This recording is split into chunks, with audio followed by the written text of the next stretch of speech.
Megan. Hey, Steppers. Hey, Tiffany. Hi, Tiffany. Hey, friends. Welcome to the channel. Yay. Hey, everybody. I just want to introduce Tiffany Carlotti. Did I say it right? You did say it right. Good job. Yay. And you are coming from Las Vegas, correct? Yes, the shiny, sunny, windy today, Las Vegas. Awesome. And she owns Horse Girl Fitness. And we want to hear all the things about how did you find your love of horses and how did you start your business and everything in between. So I'll let you have the floor. How did you find a love of horses? Well, I've always loved horses. I was just one of those kids, like we all are, right? I started like officially riding horses at 7. I started hunter jumpers, which was my first love. My father was a polo player and a show jumper.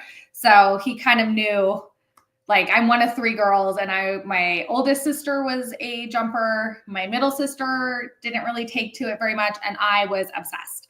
And so he encouraged me. I jumped till I was about maybe 11. And it's funny because I really changed courses. I loved hunter jumpers. I was good at it, but I ended up changing courses because I watched Gone with the Wind.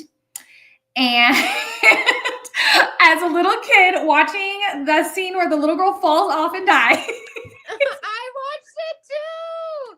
It literally terrorized me. And so when I was a kid, I remember watching it and looking at my dad going, wait, I can die doing this? And my dad, being an equestrian, horse trainer, looked at me and was like, absolutely.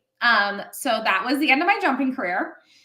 At maybe, I think about 10, 11, I stopped because it was terrifying. And I don't think I ever really loved it. So I tried to take it back up as an adult I did like maybe 10 lessons, and I don't love it. It's not my thing.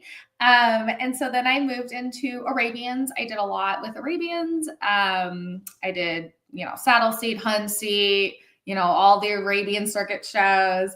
And I was very lucky. I had a trainer who saw my talent and actually started training me for training Arabian. So I actually at 12 became an assistant trainer and got to really learn how to train horses. So that was super cool. Cool. Did you go to Scottsdale? Yes. Yeah. So I did like the big Arabian circuit and the nationals and all the things. And I loved it. It's funny because I actually find as a woman in my 40s now, I'm kind of leaning back to Arabians, which is weird. I thought I would never go back, but I'm kind of falling back into it. And so I did that. And at the kind of simultaneously while I was doing that, I was also a professional dancer and doing a lot with my body, gymnastics, competitive cheerleader. And so then, like a lot of us do, I went to college, and I met my first husband in college, and he was a competitive vaulter, a world champion vaulter. And so we met, we were cheerleaders together, and he looked at me and goes, wait, do you know how to ride horses? I said, oh, yeah, I love horses. I've been riding horses my whole life. And he said, have you ever tried vaulting?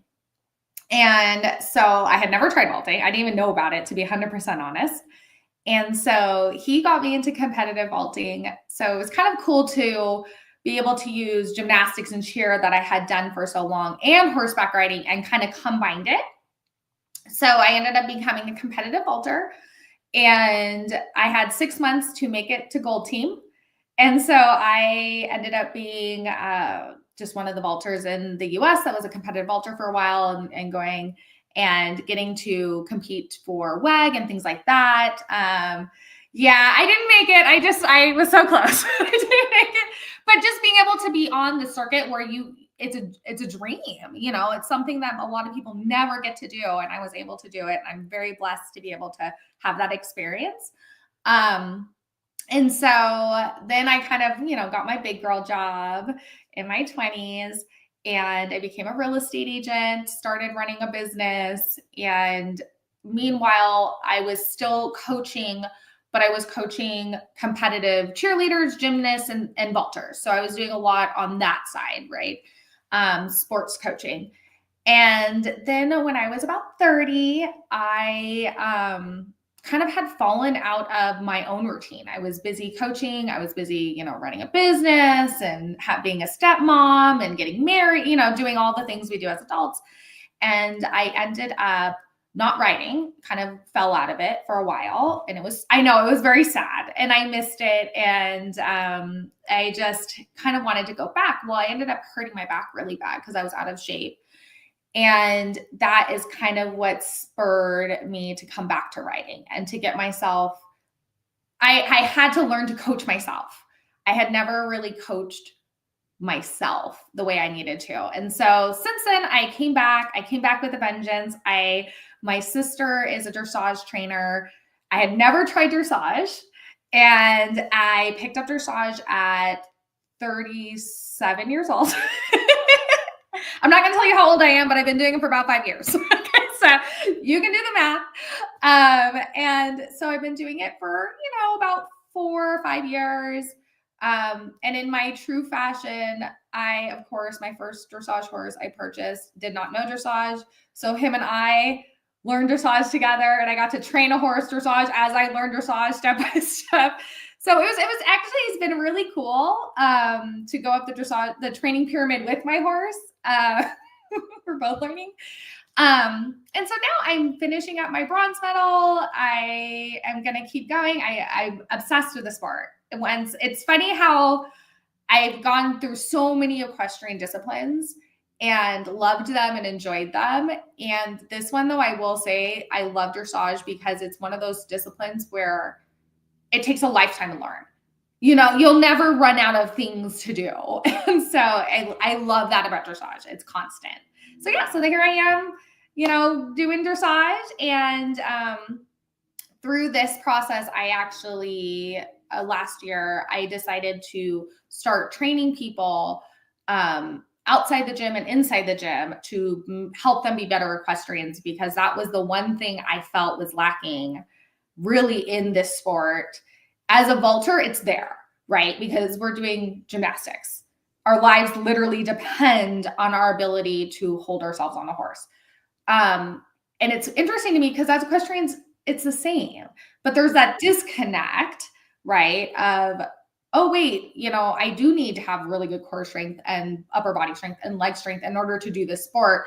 In vaulting, it's very obvious, but I feel like in regular equestrian sports, it's not. So it's kind of cool. And that's what really fueled me to create Horse Girl Fitness, is that journey that I went through and how I kind of progressed through it.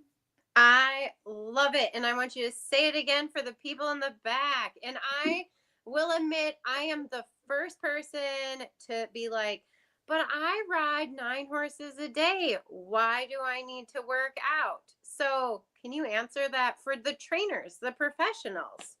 Yes. So honestly, most of my clients are professional riders. So I have some, I have, all age. I have 15-year-old beginners and I have, up to 70-year-old women. So the gamut, but I do actually have a couple gold medal dressage riders, diamond rider, I have the gamut, silver, bronze. And I think that when we ride, we think, oh, well, I'm using my body, right? The way I need to use it because I'm riding a horse. The problem is when you are doing anything repetitively, over time, your body always wants homeostasis. So it always figures out the easiest and least resistance way to do stuff, which is a great mechanism.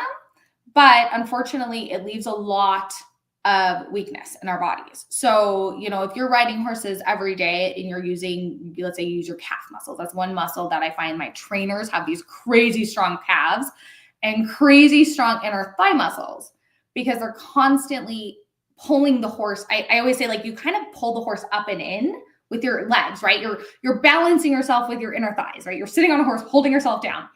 And the one thing I've noticed is that people have very weak, what we would call our hip flexors. So I want you to think like your butt, the top of in the back of your butt, right? And that's usually very weak. But unfortunately, that's actually a stability muscle that we use constantly. But you're just not developing it when you just all you're doing is riding. So yeah, it's really interesting because I have a couple gold medal riders that ride and they will get into the gym and have these very glaring weaknesses in their legs. And they'll say, oh my gosh, I never knew. And so it actually helps even the trainers, maybe that are riding 5 to 7 horses a day. I tell them if they can get in 3 to 4 just gym sessions a week, it only has to be 30 minutes. All my workouts are 30 minutes where they're strengthening the weak muscles. They will actually be able to ride more horses and they'll have less imbalances. And it just helps. It helps you ride. I mean, it's one of those things I tell people, but until you experience how easy it is to ride after you have those weaknesses taken away, it's interesting.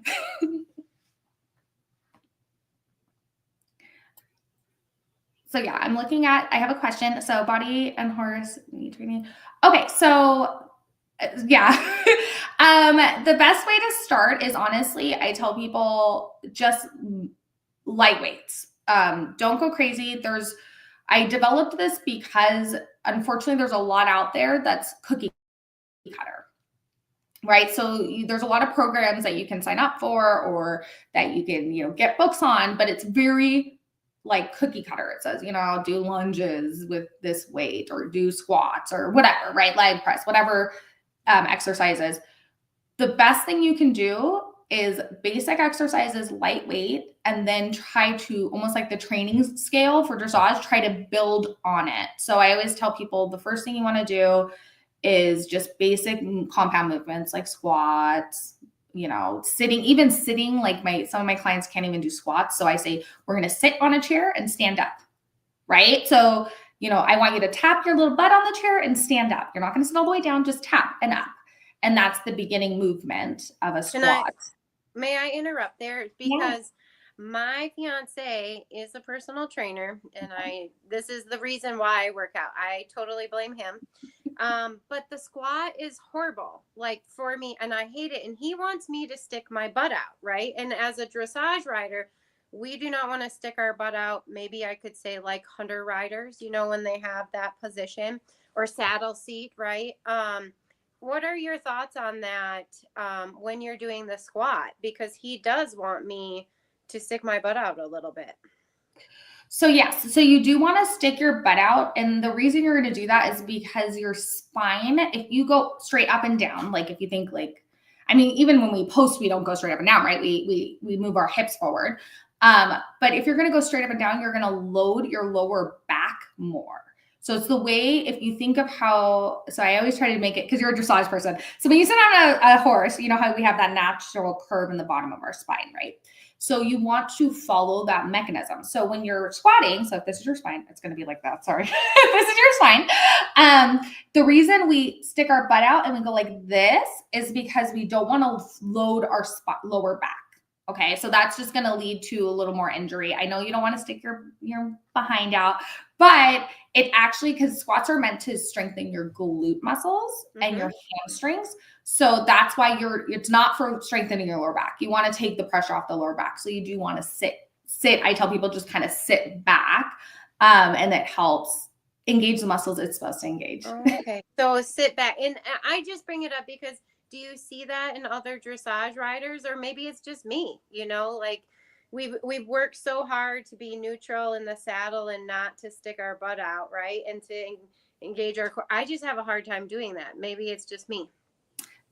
That's normal. And that's what I would actually consider a weakness, right? So your body has trained itself that this is the position we're in. Unfortunately, you probably have, and I'm not trying to call you out, but it's not common.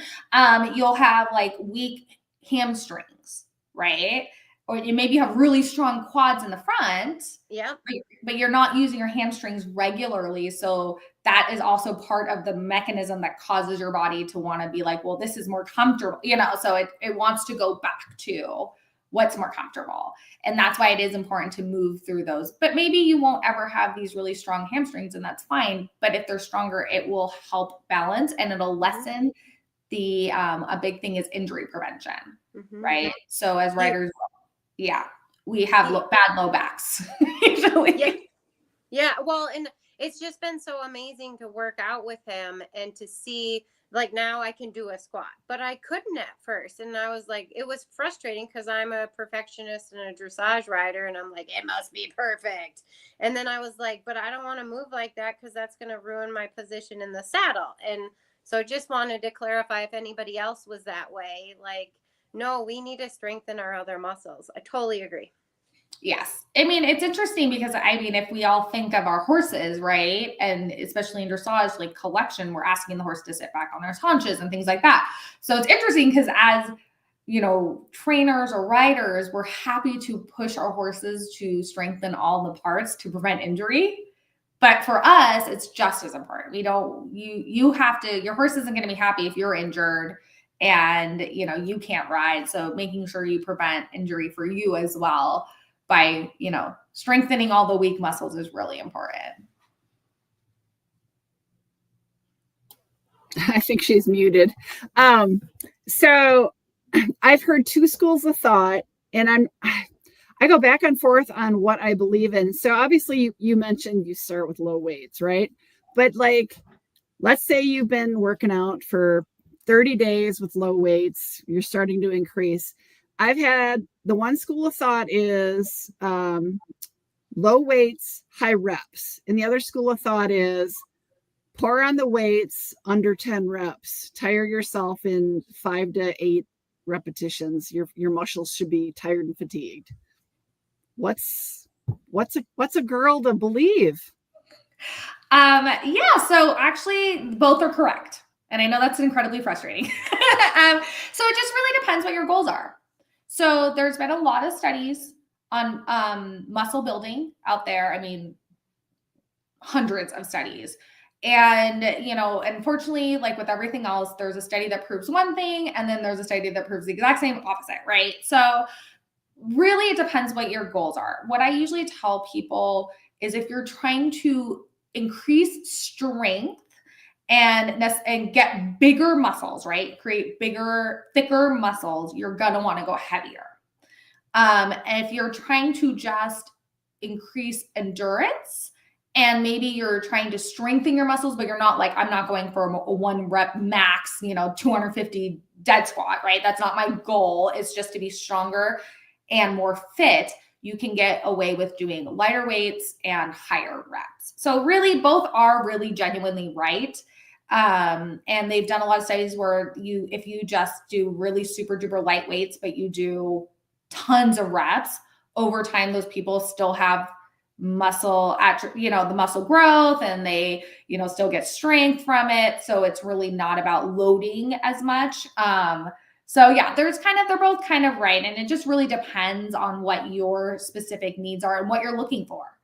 Because I honestly read a study that Arnold Schwarzenegger put out today that said that you can do heavy reps actually strengthens your tendons and ligaments, which was against what previously they believed, but a new study just came out saying that you can go heavy as long as you're doing within 80% of your max rep, and you'll strengthen your ligaments. So that's, I guess. Is it something like, let's say you lift weights 4 days a week? We'll just use an even number. Is that something where maybe you should consider 3 days a week, lots of reps, low weight, then maybe one of the, you know, the fourth day or somewhere in the middle of that, you do a workout where it's, you know, a lot higher weight, minimal reps, and then you go back to lower weight? Is there any sort of, I guess that would be kind of like considered intervals sort of, but I don't know what the word would be for that, but like doing a max once a week? Yeah, absolutely. That would be a great breakdown if you were trying to increase strength. If your goal, so, and like I said, like everyone's so different. Every physical body is so different.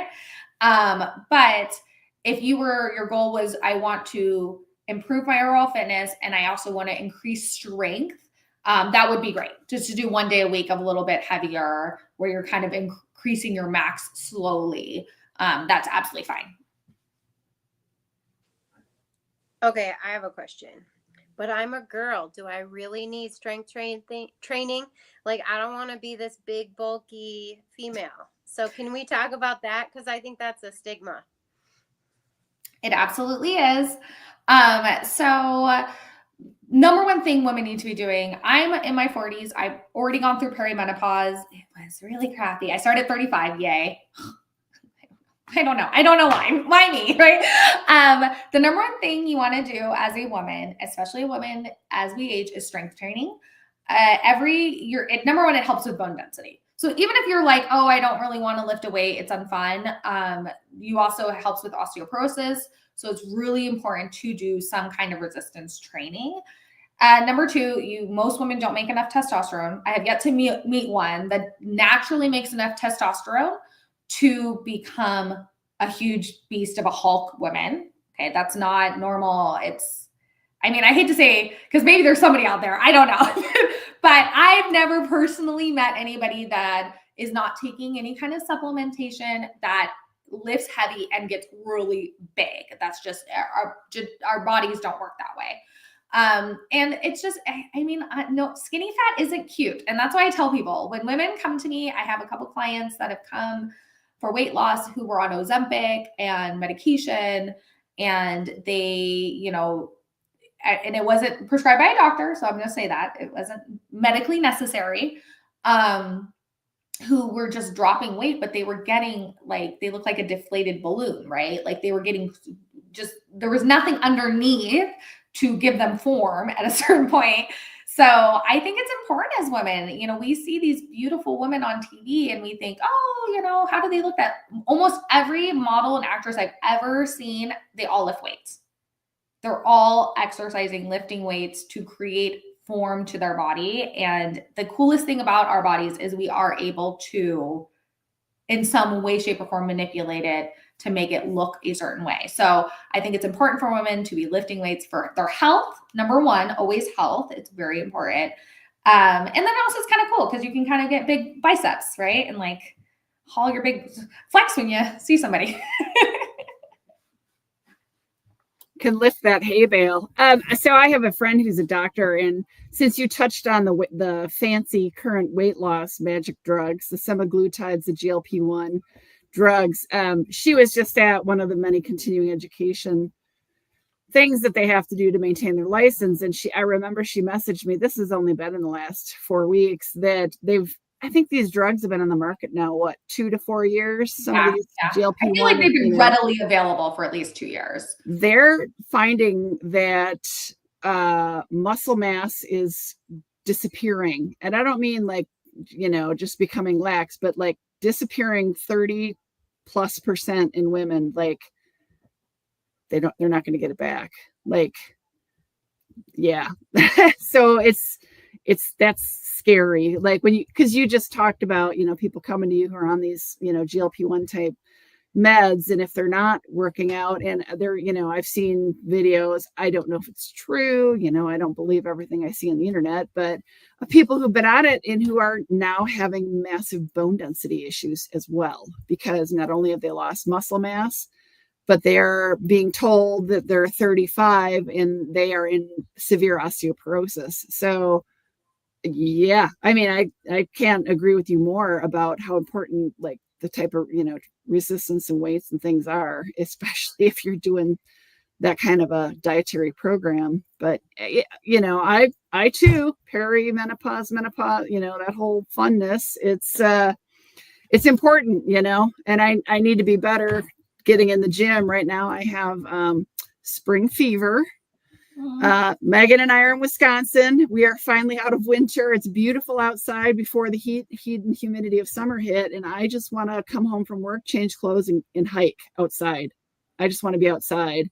Last thing I want to do is be in the gym. And I haven't been to the gym in a month because I am outside. And that's fine. That's great. Move your body. Get outside. The biggest thing I will say, if you want to go outside and, get a workout in while you're outside, do a couple push-ups, right? At the beginning of the trail and at the end of the trail, or I know rucking is a big thing. I've never tried it. I want to try it. I was reading a study about it that it's so good for you. But just ways to incorporate it. But my biggest thing is the point is health, right? and to be healthy and to be fit and to be comfortable and to, you know, be good to our bodies in some way, shape, or form. And so if you're outside getting vitamin D, there's nothing better than moving your body and getting sun and enjoying, you know, yourself. And if you want to, you know, pick up a rock, go like this a couple times, like fine. That's movement. It's good. It's all good. It's whatever makes you happy is the best thing for you. Oh, that is awesome. So I want to start to talk about your program. You have a program. Maybe you could tell us who is the program for and the details about your program. Awesome. So Horse Girl Fitness is my program. It's kind of developed and changed since I started it. It started kind of more of a fitness program for equestrians, really to just help them be better equestrians, right? So like strength building, flexibility, and then some dynamic movements for injury prevention and helping with like following the horse in the canter and how to, you know, move your hips correctly and things like that. That's how it started last year.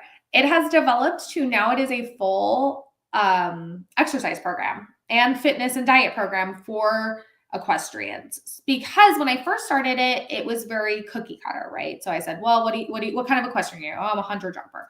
Okay, these are the 5, you know, top things you're going to want. You want flexibility, you want core strength, you want, you know, leg strength, you want this, and this. And I would send them their program. And I found though that I had clients coming to me that were like, hey, I want weight loss. Can I add that on?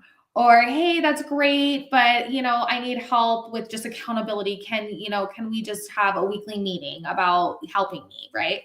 And so then I just decided to make things easy and best where I can serve as many people as possible. The way they need to be served is I made it a full program.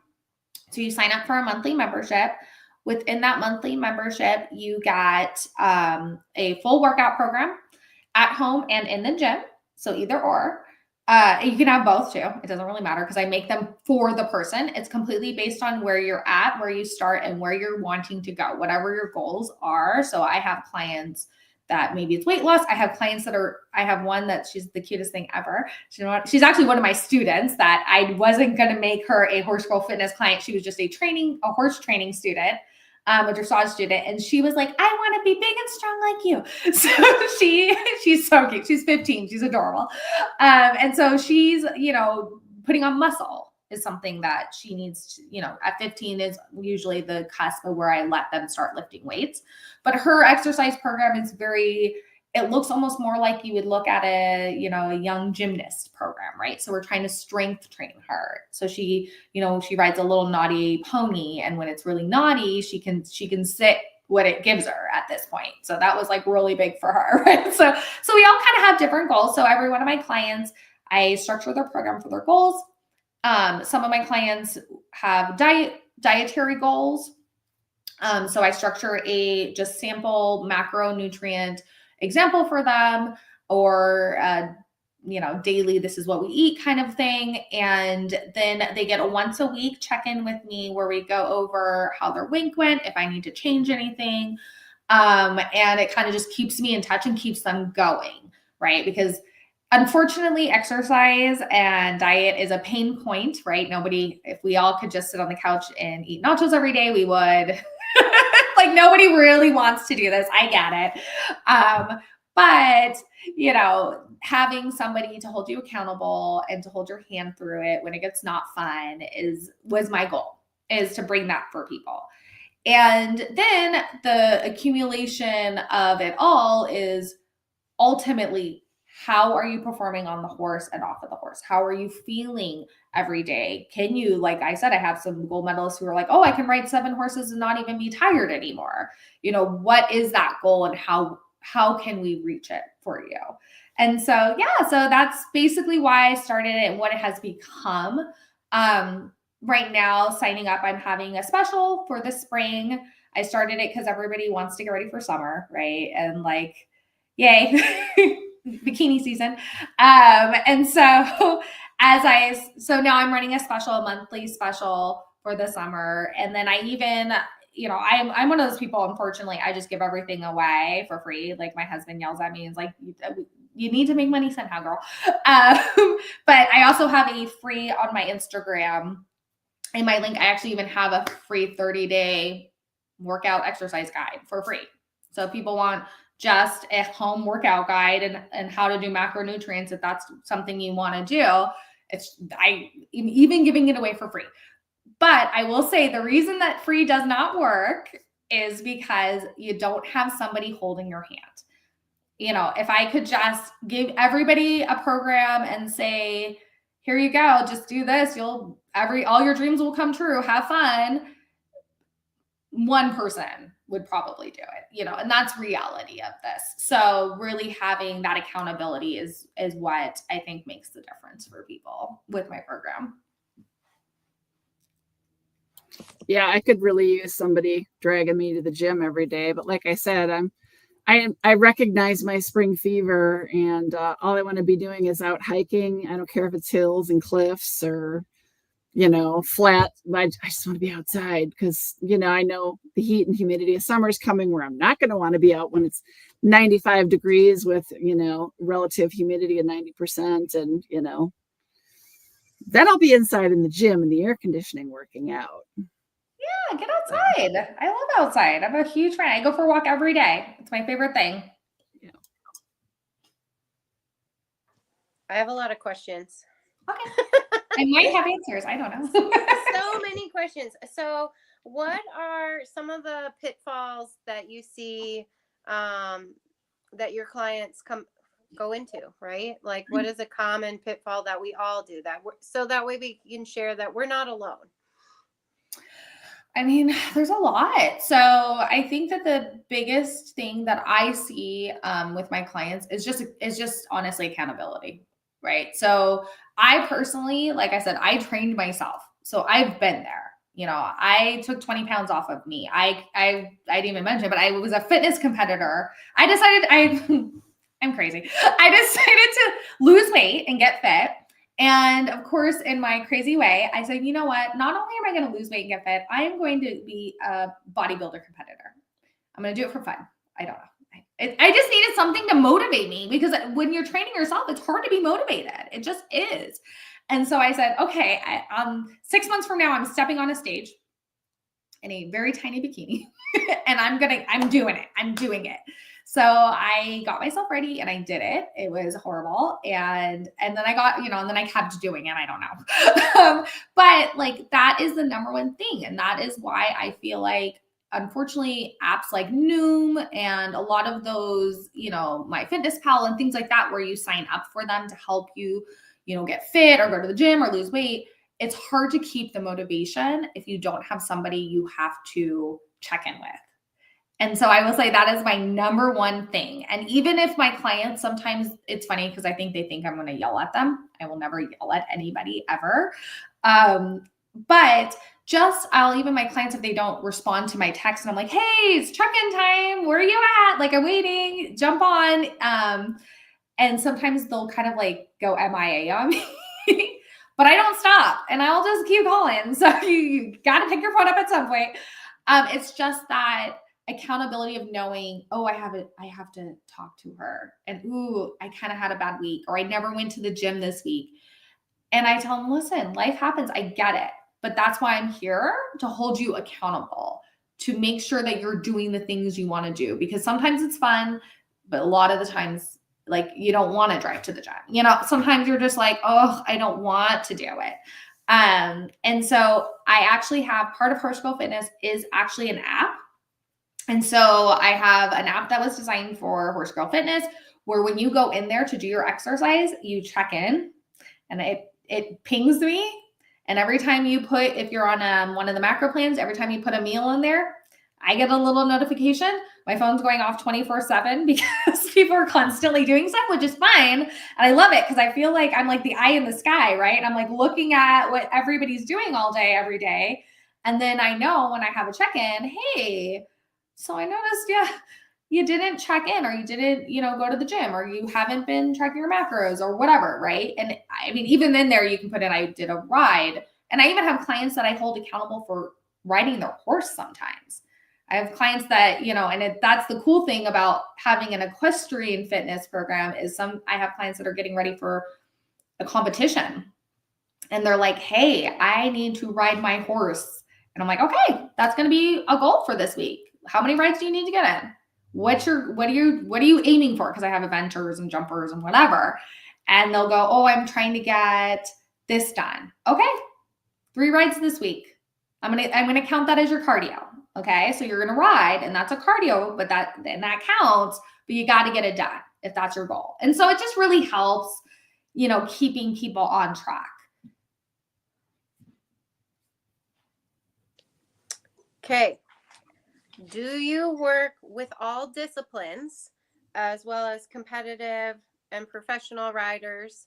And then do you see different exercises are needed per discipline, or should it all be the same? Just curiosity. So I do work with all disciplines. The only disciplines I haven't started working with is Western, but I'm getting more, I feel like more Western dressage people are following me. I got some reiners and some barrel racers following me. So maybe I'll get to work with some Western disciplines. Yes, the exercises are absolutely different. So the interesting thing is we think, oh, equestrians all use the same muscles and we all kind of do the same thing. We absolutely don't. Dressage. So I work with mostly dressage, hunter, jumper, eventers. Those are kind of just right now what my clientele base is. And it's not that I don't want to work with other people. It's just like who I have. And some trick riders actually as well. Yeah. So with dressage, what I find interesting about dressage riders is with dressage, we use a lot of core, like a lot of core. More than I think people realize with dressage, because our half halts and things are actually, a lot of it does come from your core and your glutes. And so half halting, tons of core. The interesting about dressage is there's a lot of fine motor movements. So with dressage, I actually have to do more individual, only using one part of your body at one time while using the other part for something else. Because in dressage, that's what we do, right? Like if you're doing a half pass, like think about, oh, I have to drop this hip and I have to lift this hand and I have to put this leg on, but I can't let that hip go up. So there's a lot of really fine-tuned movements that happen in dressage.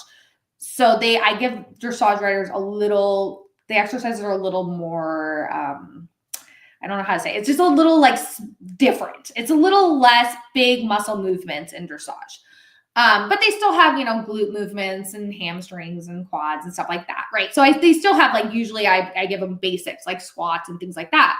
But then I also give them fine movements where, like you don't realize it. But if I say, hey, Megan, I want you to drop your right hip. You probably have no idea what muscles you're using to do that, right?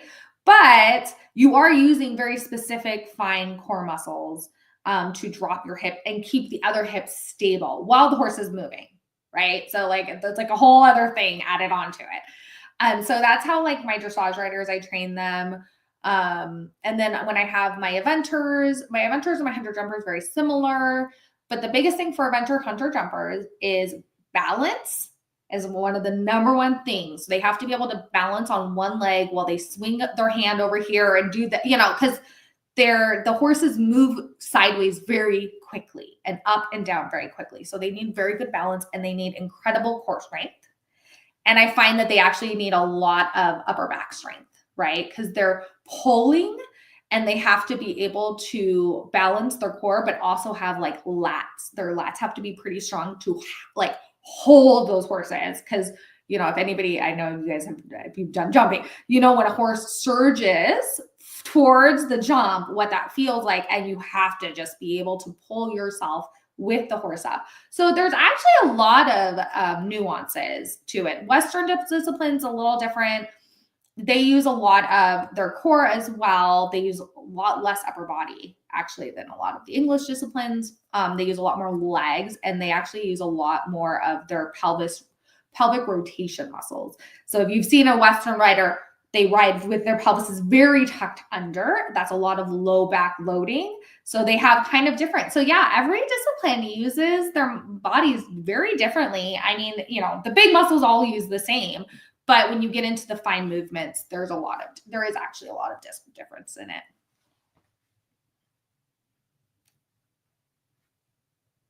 Megan, you're muted. I just want to see how far she went with this question. What about, so you talked about vaulting. Do you have any vaulters right now that are in your group of clients? Because that's really so different. I mean, you talked about trick riders. That's kind of, in my opinion, similar to the wild vaulting, because they're flipping around and hanging off the side. And I mean, I think it's kind of like high-speed vaulting, trick riding, but I mean, it's not. It is pretty, it's similar to vaulting. A lot of the moves are pretty similar, like the hangs and the, down ups and things like that. I'm doing vaulting clinics. So I'll go and do clinics. I don't currently have a vaulter on my program. But the vaulting's where I started with my strength-based training. And that was maybe 16, 17 years ago, where I started training vaulters for strength-based exercise. Vaulting is obviously very different. That's actually more like gymnastics training. So my clinics I have these girls doing walking and handstand push-ups, lunges, one leg deadlifts, things like that, where it's a lot more gymnastic-y looking. Because the nice thing about vaulting is you don't have to control the horse. You just have to stay on the horse. So it's a little different. Okay. What can you tell us or helpful advice for the 40 and up, and we have all our crazy hormones and we're going through menopause? Hang on. How can you help us with that? Is that nutrition? Is that like go to the doctor? Is that like pray? Like, how do we survive this? Like, I'm on the cusp. Okay, so I will be honest. So I was going through menopause for about 7 years, perimenopause. And I went to a bunch of, and this is just girl talk, me just being me. I went to a bunch of doctors, right? Like we all do. And I go, help me. I'm sweating through my clothes at night. I'm having hot flashes all the time. And I was just miserable, and especially I live in Vegas, 120 degrees outside. I have a hot flash riding a horse. I'm going to die. I'm going to fall off this horse. It was horrible. And of course my OBGYNs, does my blood work, and she goes, oh, you're fine. There's nothing wrong with you. I'm going to put you on birth control. And so I said, no, thank you. I said, no, I'm good. And thankfully I found a nurse practitioner in Vegas who does, like estrogen progesterone cream, a bioidentical. And so I went to her, and she was one of the first people after multiple OBGYNs that actually listened to me. And she treats a lot of women in Vegas. And she's like, let me just look at your hormones and see what's going on. Because mind you, I'm in my early 40s. So a lot of the time, I think people think they know what your body should be doing when you're a certain age. So a lot of it, I was getting turned away because of my age, right? You're 35, you're 36, you're 37, you're fit. There's nothing wrong with you. Don't worry about it. She was one of the first people that was like, let's just look at your hormones, and did it correctly. That's another thing is you have to have your blood drawn on a very specific day in your cycle for them to actually see what's going on correctly. So they do it. I'm saying now, I'm not going to remember, and I have to get it done again. It's either day 12 or 14. I don't know. Don't quote me. Google it. Google knows everything. And so I know. Thank God. I drew my blood, and she looks at it, whatever. I'm at next to my appointment. She looks at me and she goes, you're already through menopause. And I was like, excuse me, right? Like, what do you mean? And she goes, are you still menstruating? And I said, yes. She said, your body is saying you're not even menstruating anymore. You're done. And so she goes, I don't know why this is happening to you. I don't know why your body is going through this, but it happens. Like I said, every human body is different. We all go through stuff differently.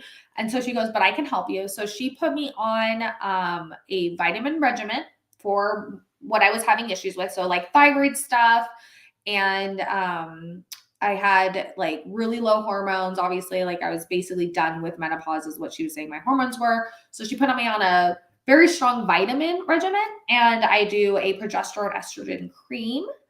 And I will say I don't have hot flashes anymore and it's amazing and I can live my life again. And so that's really helped me. That really helped kind of curb the crazy that was currently happening, you know, the hormone swings and the things that I was having experiences with. So I'm very thankful for her. And the only thing that's weird to me though is it does keep you menstruating. So it actually stops you from going through menopause. It kind of like reverses you backwards. So the weird thing to me though is that she said she has a client who's 70 who's still menstruating, and I'm like, I don't want all that. No, I don't. I like at a certain point, I think I'll be like, I'm good. I'll just go through it. but it's nice to not have to worry about that and to have my blood. I get my blood drawn every 3 months. Have somebody kind of regulating it and making sure that, you know, I'm normal. That's all I want. I just want to be normal for my age. And so that's really helped. But there's other things you can do if you don't want to go that route. The biggest thing, honestly, you guys are going to hate me. I'm going to say weightlifting. I'm going to say it. It is a big deal. It does help a lot to alleviate some of the issues. Magnesium is a great thing to take as you're going through it. It really helps. Somebody told me, and I tried it for a little bit, and I think it maybe helped, but I don't know. You'd have to do research on it. But pine pollen, I know it sounds random, but I was adding pine pollen to smoothies just to curb the hot flashes. But I mean, there's a lot of stuff out there, obviously, to help with it. But I will say diet, like eating a really healthy diet, getting good healthy fats, eating a lot of vitamins, eating a lot of things with vitamins, nutrients, your greens, your fruits, things like that really just helps you, makes you feel better. And it's funny because when you were going through menopause, the last thing you want to do is eat healthy food. No, you don't want a salad, right? Like I want wine, I want ice cream, I want chocolate. I want margaritas and chips. Like I didn't want anything healthy, even though I knew it was good for me and I did eat it because I'm being good, but I wasn't craving healthy food. I wasn't like, because you feel miserable and you just want to self-soothe with like a margarita and some chips. Like, you know, you just don't want to be healthy. But honestly, it does help. It helps you kind of just feel a little bit better. You know, you're not as groggy. You don't feel as cruddy. But the only thing that really got rid of my hot flashes, and that was taking the estrogen and the progesterone. That really, really helped me. I love it. I feel like you're normal. just like everybody else. So I'm also gonna like delve into another topic because I've been following you on Instagram. What about body shaming? Have you ever been body shamed? Because I have, and I have to wear those damn white pants, and I am an easy keeper. And guys, anyone who's watching that likes to body shame, we know it. Like, we don't need you to tell us that. So, but have you as well had body shaming and thoughts on it, and how do we overcome that? I mean, because obviously we need to be focused on ourselves, but it's hard. Yeah, I've been body shamed. And it's interesting to me. Well, number one, people that are mean are always going to be mean. It has nothing to do with you when people say stuff about your body. My biggest thing is it's my body looks like. None of your business. So thankfully, when I was body shamed, I didn't really care. It made me mad, but I didn't really care because I was like, okay, good for you, right? You have eyes. So yes, I was body shamed because I do dressage and I'm top heavy and I'm a curvy girl and I'm incredibly short. So I shouldn't say I'm incredibly short. I'm 5'2" 3/4". Not that short.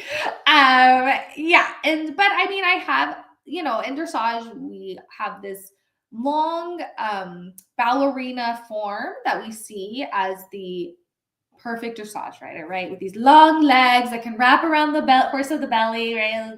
Good for you. So I don't have a body like that. So I had somebody make a comment that I was see, now I'm just trying to remember exactly what they said. I was not a good rider because of my body, because how could I ride effectively when my hoo-ha-has are pulling me forward and my little tiny stick of legs are kicking like this because they can't do anything, right? So they just basically said I was an ineffective rider because of my body, because my my double D's and my mini legs, right? So that's what they said. And I've seen it, I've seen it out there. I've seen a lot of people that are, especially I feel like on Instagram and TikTok and all that, where they post videos of themselves riding and people are just cruel, absolutely cruel. And so, my biggest thing is, number one, it's nobody's business what your body looks like. Okay. Like, no one's business. But number two, the biggest thing, and even look, it's weird because the dichotomy of me being a personal trainer and telling people, hey, lose weight, because they're coming to me because they want to lose weight, right? Like, I'm not telling them. But my biggest thing is your health. Okay. Like, if you're unhealthy and you want to get healthy, great. Okay. But even your health is none of my business. None of my business. And so people can be good riders regardless of what their bodies look like. It has nothing to do with that. And I mean, even like the things that I see where people are like, oh, but horses can only carry so much weight or whatever. I'm like, I'm sorry, but these animals literally carried World War II, carried cannons. Okay. So there's no human body that is going to break them. I'm sorry. Like, that's reality. And I think we've gone way too far with that, because I mean, go to a Western reining show. There's men that are 250 pounds on horses that are 14.2. Do you know what I mean? Like, really. And none of those horses, I have yet to see a horse's legs sprawl out and a horse hit its face on the ground. Like, I've never seen it, and I don't think it'll happen. So even like people that try to hide behind that excuse of shaming a person's body because they're worried about welfare of the horse, it's just, no. It's just, you're just being cruel. You're just finding ways to be rude and, mean and not a nice person. So I think, if you're a rider, no matter what your size is, if you're itty bitty tiny, 3'7", or, whatever, it doesn't matter. If you're riding a horse and you are being an effective rider, that's all that matters. And it has nothing to do with your body. So that's all I have to say on that. I'll get on my Well, thank you for sharing. I just felt it was super important because you are fit and you look great. Sorry, I'm judging you. No, I don't mind this kind of judgment. Yeah. Yeah. I have nice things to say, but even you are being body shamed, and I just wanted to share that because I was shocked when I was following along on your Instagram page, and I'm like, you too? I'm like, you look great, and I didn't even notice you were short. So there, I look taller in video. Yeah, I love it, but I love it. And then my other comment is like, horses come in so many different sizes, just like people, right? And so there are amazing trainers that are a shorter stature that train ponies, but also they can train taller horses that are more sensitive, right? And then there's generally this, I don't know, the Europeans, I love them. They're 6'3". I always have to shorten my stirrups after they've warmed a horse up. And I'm like, really? And they're the look that I've always wanted, but they only look great on that tall horse, right? And so, I mean, I think for all of us, we can find a horse that fits us, and as long as we're happy. But thank you for talking about that hot topic. I think it's important to bring up that we all deal with it. So thank you. Yeah, absolutely. And honestly, my horse is 14.2. But I ride horses that are 17.2. Yeah.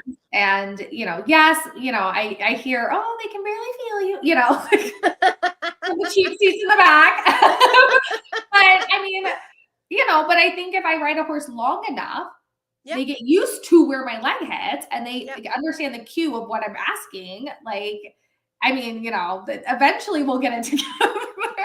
But yes, there's obviously riding, I'll ride anything. I ride all the horses, but I don't know if there's a difference. When I ride taller horses, I don't know if I feel that much of a difference personally for me between the tall horses and the short horses, which ones respond more. It actually, I find that it depends on who rides the horse before me. So if I'm riding a horse that it's like a trainer that has a strong leg, I get on, and maybe my leg's a little more nuancy. Like I always am very gentle at first. I notice those are the horses that I don't get as much response because they're like used to, like Gustav, who like has the strongest leg ever, like breaking watermelons with his calf. And then I get on and they're like, whatever, who cares? There's a fly on my back. I find that I actually feel like, for me, because I'm smaller, so I feel like that's when I really see the difference. Like I was riding horses in Portugal, and these horses could not even feel me. They're like, more leg. I'm like, my calf is cramping. I can't do anymore. But so I find that that's my biggest probably issue that I have is when I ride horses that have strong, long-legged Louises that are really strong-legged. I find that makes a huge difference for me, unfortunately. I typically don't like horses trained by men because I feel that men, even a smaller man, they are incredibly strong. Like there is a big difference between men and women, and I don't think they even know their strength, right? So that's and all horses are individual. I currently have a horse in the barn. He's probably 18 hands. He's one of my favorite horses to ride. I personally would prefer 15 too. But he is so sensitive. He has a little thoroughbred in him, but he's Danish, and it's just so much to put together. But because of his sensitivity, I can do it. But do I want to be riding a horse that big on a regular basis? Absolutely not. My 17 two-hand Grand Prix horse was a beast to ride. And then I thought I was getting a lot out of him. And a German man came, and I was like, no, I'm getting 80%. Wow. I'll never get that. Because they just get on and they're just like, they just squeeze, and this horse, like the horses jump out of their skin, and like, they know the test, they just do it. They're like, please stop touching me with your leg. It's totally true. Now, so do you have a target market, right? Like, is there an age range that you like to work with? I know you're for everyone, of course, all businesses, but if you wanted to say, hey guys, I'm really good at helping this age group, or maybe these types of riders, do you have that, or maybe not? Honestly, I would say when I first started, I really wanted to work with people that were around my age, right? Because then it's like easier to relate, and I've been through it. Let me help you. But I find like now with social media, even I have a couple clients that are in the early 20s. They're struggling with the same stuff that my 30-year-old clients are struggling with, and my 40-year-old, so really it's interesting because I thought that ultimately I wanted to work with women that were going through menopause and they're in their 40s and 50s. And that was my, my peer group that I really wanted to hone in on. But I realized it's kind of universal because even women in their 20s now, which is interesting, are having a lot of hormone issues, and the early 30s, like I was, are having hormone issues. So I was like, and they don't want to lift weights, and they, want to have margaritas and eat chips. Like, so we all kind of get it. So, I mean, really, I don't know if I have a target age group. Probably I would say, if I could say 25 to maybe 60 would be my norm that I work with. Discipline wise, obviously dressage is going to be my number one because I'm in it with you. And it's kind of fun to talk to my clients about shows coming up and things like that. But also hunter jumpers and eventers. But I do think it'd be really fun to do Western discipline. I don't know. I feel like it would be kind of interesting to be able to work with that. But yeah, so I'd say maybe like if I was going to pick my perfect client, it would be a woman that was in her 40s or 50s that was a dressage rider. And it doesn't matter level because, we're all just learning. especially dressage. I have a question. It is, are you ready for like a total left field question? Maybe. Let's see. Okay, so I count the beans. For a job, I sit at a desk all day. So I love toying with the idea. I have had friends who are like, oh, I brought a yoga ball and that's my chair at my desk. Or sometimes you can get the yoga balls that are on rollers. So you kind of roll around if you've got a bigger desk, or you just sit on the ball. And then there are some other types of desks. There's one that I've loved. It's like, I call it the kneeling chair. I mean, is there anything, have you ever seen people use that with success? Like, I just think I'm like, I'm stuck at a desk for like 8.5 hours a day. And like, what can I do to sort of exercise? A yoga ball, I'd be sitting there kind of having to work my core all day to just kind of sit on my sit bones. And, you know, you're kind of wiggling around because the ball's wanting to roll a little. And so I don't know. Is any ideas on something kind of wild and crazy that some poor soul such as me, who's stuck in front of a computer 8.5, 9 hours a day, can use some of that office time to kind of sneak in this much exercise? Or yeah, absolutely. Something under the desk. I can't do a standing desk because I can't stand for a long amount of time because I have bad back issues. And if I stand for a long amount of time, you're going to see me really lose my mind because it's painful.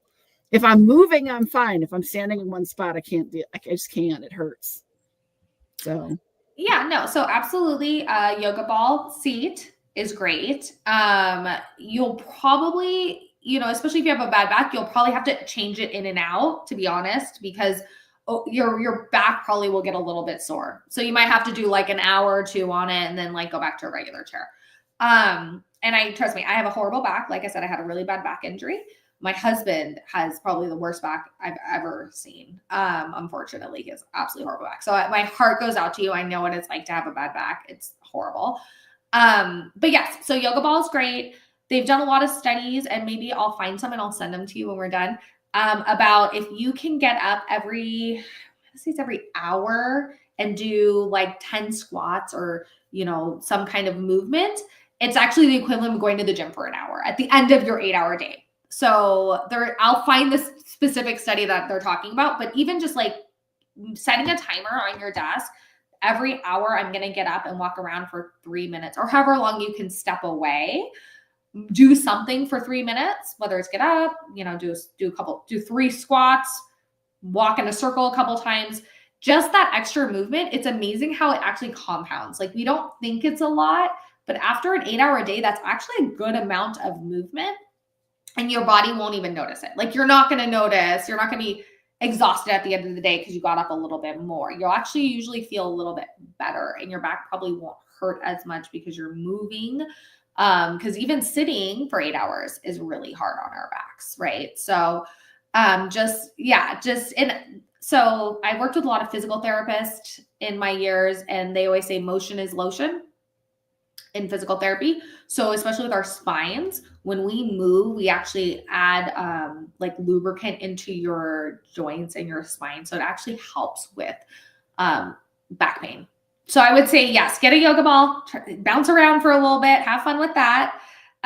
It's a worthy thing to buy. They're good. And then I will find the article about how much movement they recommend to add into your day. But just getting up and setting an alarm every hour and getting up for, they say 5 minutes. But even if you're getting up for 3 minutes and doing some kind of movement for 3 minutes, I don't even care if you have 5-pound dumbbells in your office, right? You do curls. Set a timer, 1 minute, here we go. Just to get, and then you don't even have to worry about going to the gym later, right? Like you got your workout in while you were at work. Just don't let your boss see you, I guess, because I don't know.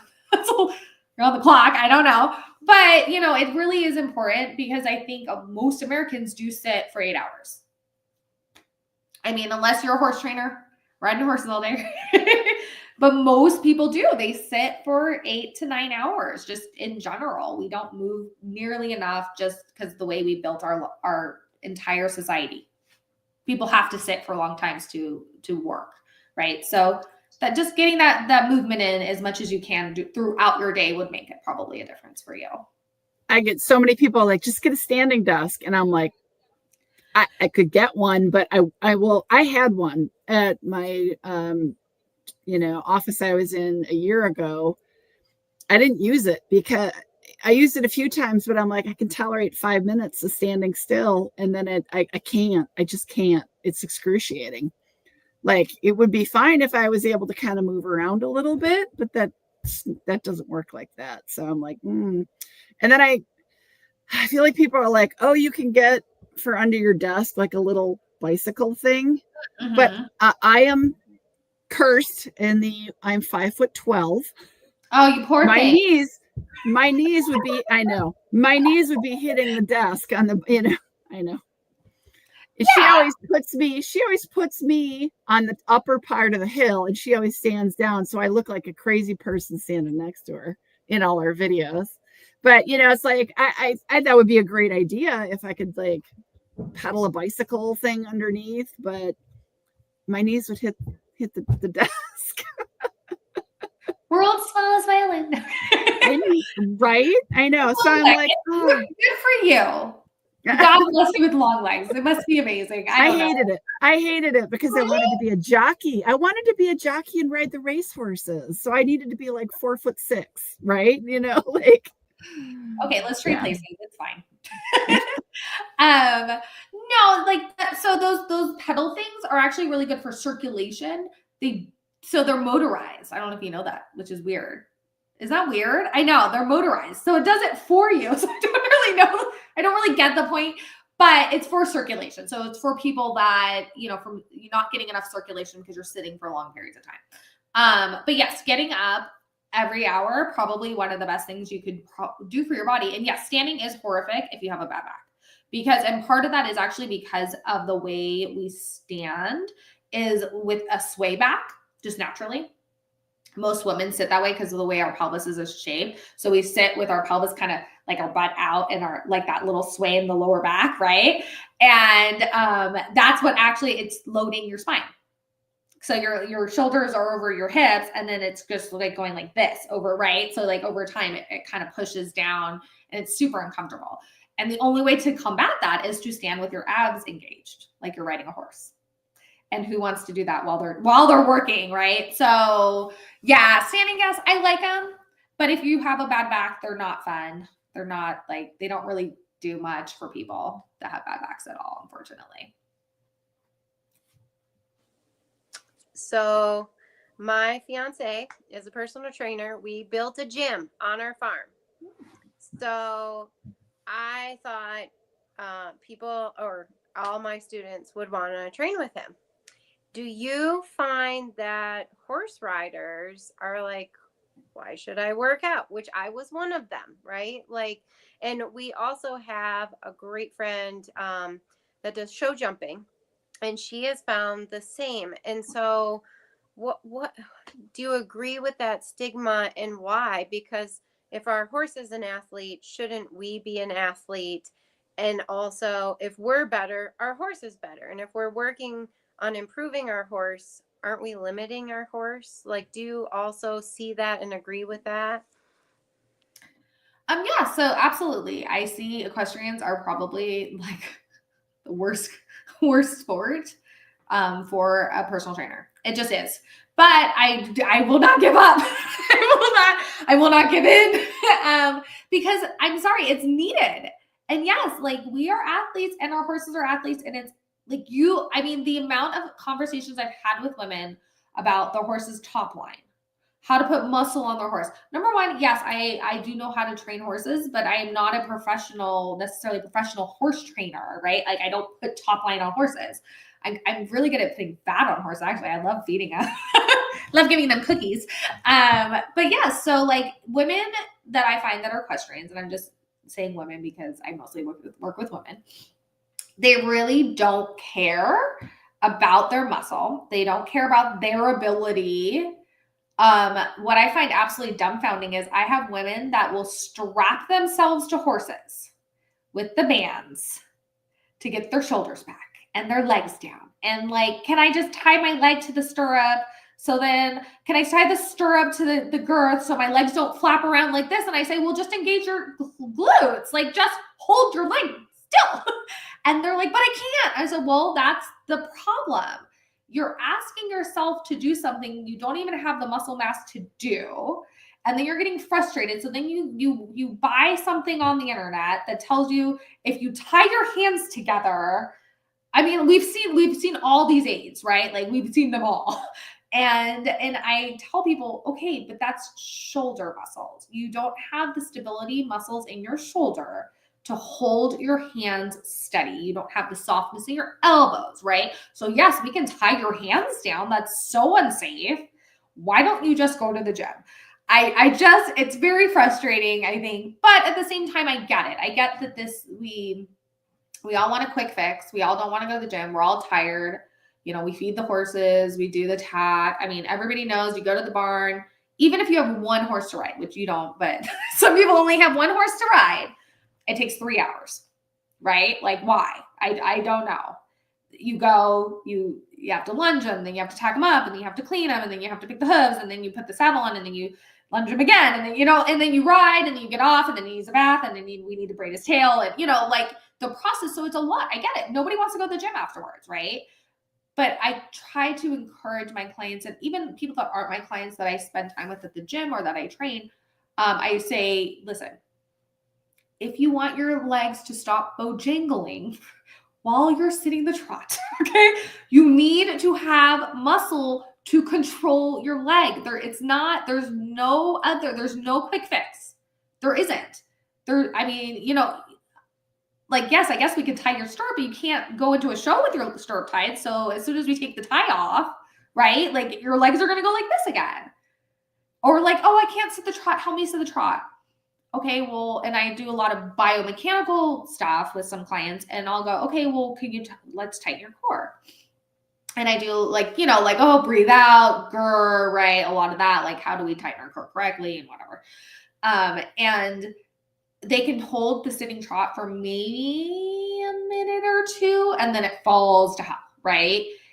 And then we go back to, okay, well, we can build up stamina over time, right? So every time you ride, you work on it. Or you can go to the gym 3 times a week, and in a month, you'll be able to sit the trot. Like, such an easier, like, fix.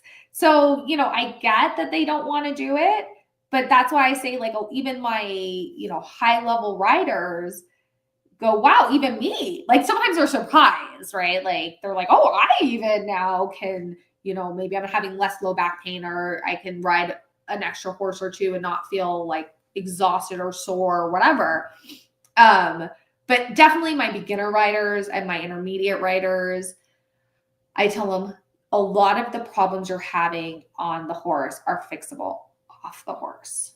Because it's not your horse that's having problems necessarily sometimes, right? Like, it's your horse's inability to balance you sometimes, right? Like, you know, especially, I mean, in dressage, we definitely do, but like, you know, even numbers, balancing in the corner. Okay, balance your horse. And like, we have people falling in, falling out, like, you know, like, okay, well, your horse now is trying to balance you because you're all over the place. And so that, you know, it's interesting because you'll tell, I mean, I yell at people all the time for this stuff. And then they go, oh yeah, no, I know, I'm trying really hard. I'm like, okay, go to the gym. Yeah. Oh, but yeah, I don't have time. Nope. I love this conversation because when my students go to AV first and they work out with him and then they come to their lesson, he makes my job easier. Just want to say that. So all your clients, you're making their trainers' jobs easier, and we love you for it. Keep it up. Thank you. Keep it up. Thank you so much. I really, really appreciate you. Thank you so much. Like, it's a process, but I know that everybody, once they at least just try, just start. Yeah. You know, and I mean, the one thing, I have one client who has very unstable hands and really struggles with it, to have soft falling elbows and stable hands. And I'll say, like, I'll scream, like, imagine you're holding hot coffee. Like, would you let your hands do this? No. Right. So, but a lot of that is a weakness, right? So like, we yell stuff and the people try so hard to correct it, but you can only physically do what you can physically do, and beyond that, it's the point is moot, as I say. All right. Did we touch on all the things?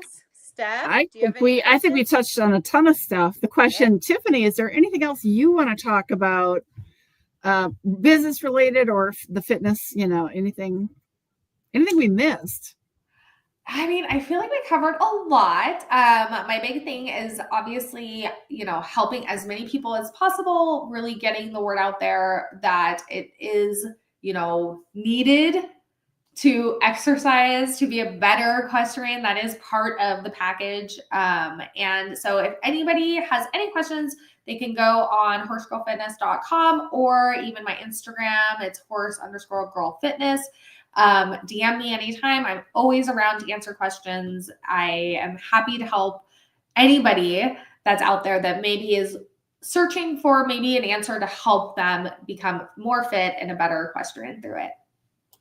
Can you help me find like 4 to 6 more hours in a day so I can fit all this in? Because I'm like, there's just not enough hours in the day right now. Life is crazy busy for me. And I'm like, if I just had like another 3 hours, I could probably fit some gym time in right now. But yeah, it's there. You just got to look for, I'm telling you, I work with clients all the time that are really busy. I feel like everybody is busy, but I understand being like, oh, I have a job and I have this and I have that, it's overwhelming. There's time in there somewhere. And I promise you, if you look for it, even if it's like, I had one client who was doing every commercial break did squats, right? So like, even like, I was like, look, you're allowed to have your TV veg time, right? We all need that, the decompress at the end of the daytime.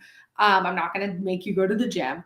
But if you can just do a little something throughout your day, it's all compound. It makes a difference. You move in your body, it'll make you feel better. And I can't give you extra hours in the day, but just remember Beyonce only has 24 hours too. And look what she's doing with it. Yeah. That's true. I know. Somehow. Right. Distance, I think, honestly. But yeah, so, you can do it. It's finding the time. And trust me, I struggle. I'm human. I have the same problem.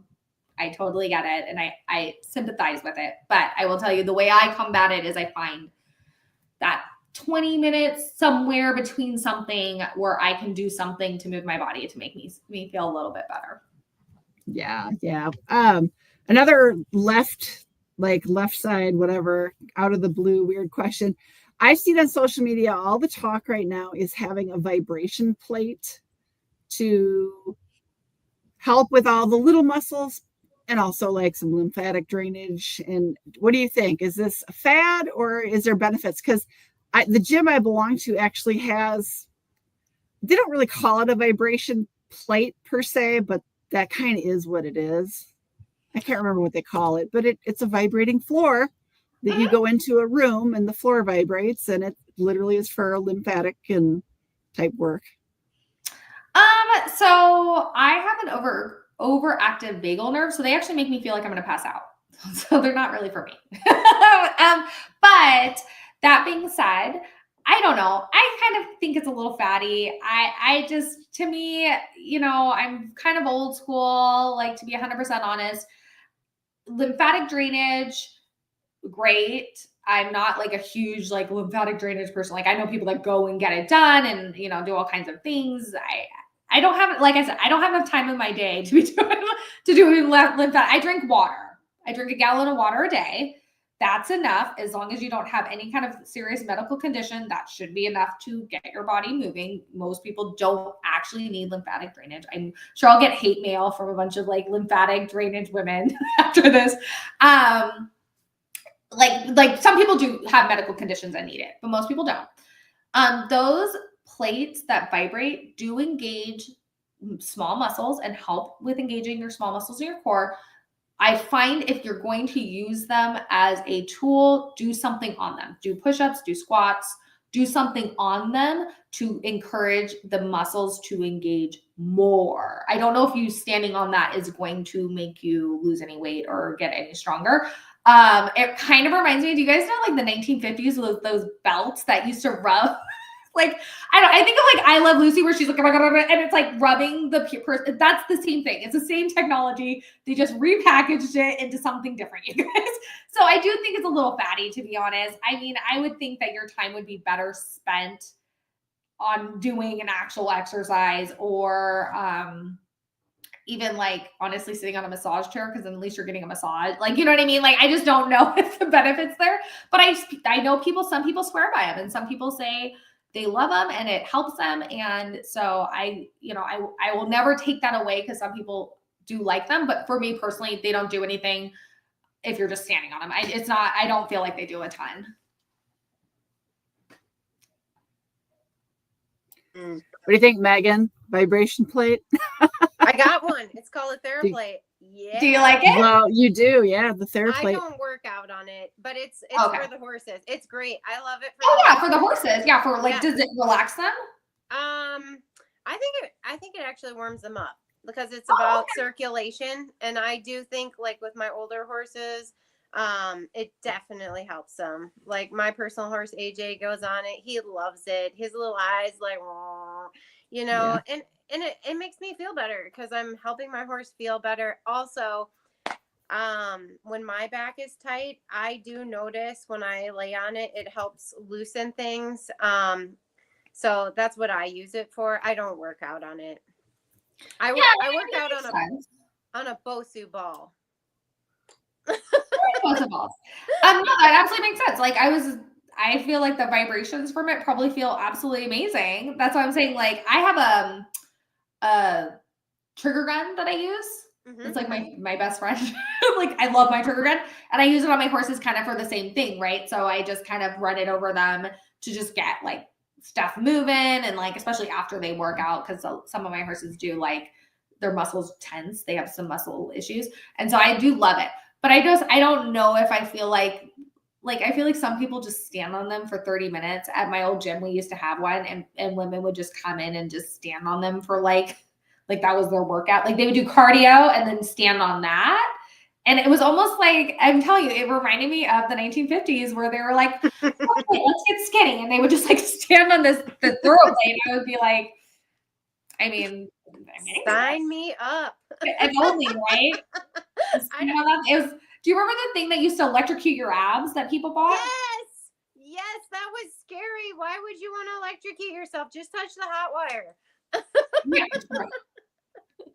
Just add your abs, just pop into it. The things people do to get skinny versus like just go to the gym and work out, like get it over with. It's kind of like some of the horses that have all the evasions, and it's like, just do the thing, get it over with. You'll be fine. You'll feel better. Well, go ahead. I was gonna say, I don't have a whip, so I can't like make people do it. I know. Well, I was gonna ask you, is that how you make them accountable? You hold a very long lunge whip or maybe an in-hand whip, you know? No. You won't do it. Well, I have to say, this has been awesome. You are so much fun to talk to. Thank you so much. Yeah, thank you. Thank you, guys. I really appreciate it. I'm going to go ahead and put your website back on the screen for everybody. Do you want to go ahead and repeat your socials one more time here? Yes, absolutely. So horsegirlfitness.com is my website. And then I also have my Instagram. I'm not really on my Facebook. I have a lot of people that follow me on Facebook, and I never post. Sorry, you guys. I'm too busy. I am. But I'm more on my Instagram. So my Instagram is horse_girlfitness. And that is usually the quickest way to get to me, is DM me through that. And even on there, I think on my website, I actually have my personal cell number. Cause why not? But you can email me or message me, DM me through Instagram, and I'm happy to answer any questions. If you're interested in signing up, I do have that special right now. It's $175 a month, and which is asininely cheap. Mm-hmm. But like I said, I really want to help people, and that's what I charge for 2 training sessions. And you get me for a whole month, and you get your own training program and everything. Don't let your husband hear that because he's going to be mad because I'm so cheap. But Well, I was thinking you two needed to like network and like just chat. You know, I think it's helpful to have, you know, a community, and yeah, and he has a resistance band and you have programs and you guys could compare notes, you know, because like what helps and why not? If you're helping someone and someone's doing well, then you're doing well. That's my opinion. And I second, everybody needs to follow you on Instagram. I enjoy following you on Instagram. So thank you. I'll get back to posting. We put on a horse show this weekend and I'm like cross-eyed from it. Oh, I'm exhausted. I've been sleeping nonstop. So yes, I will get back to my fun posts. I do try to make posts at least a couple of times a week that cover either exercises, what it's like to be a horse girl fitness, and just like fun stuff, just like the crazy stuff our horses do. And all of my horses are absolutely entertaining. They are. Keep posting. I love it. Thank you so much. Thank you. Lee. Thank you. Thanks so much for coming on our channel. We really appreciate it. And of course, for the guests who are going to either watching now or who are going to see it, you know, visit her on her socials. Reach out to her if you want to, you know, work out with her. So absolutely. Okay, so I'm going to send you that link so you can read the link. So he's like, I shouldn't have asked. So you can read all about it. Yeah, absolutely. So, all right, have a good night. We're going to sign off. Thanks everybody who joined in. We'll see y'all in our next videos, right, Megan? That's right. Thank you. Okay. Yep. Bye, everybody. Bye.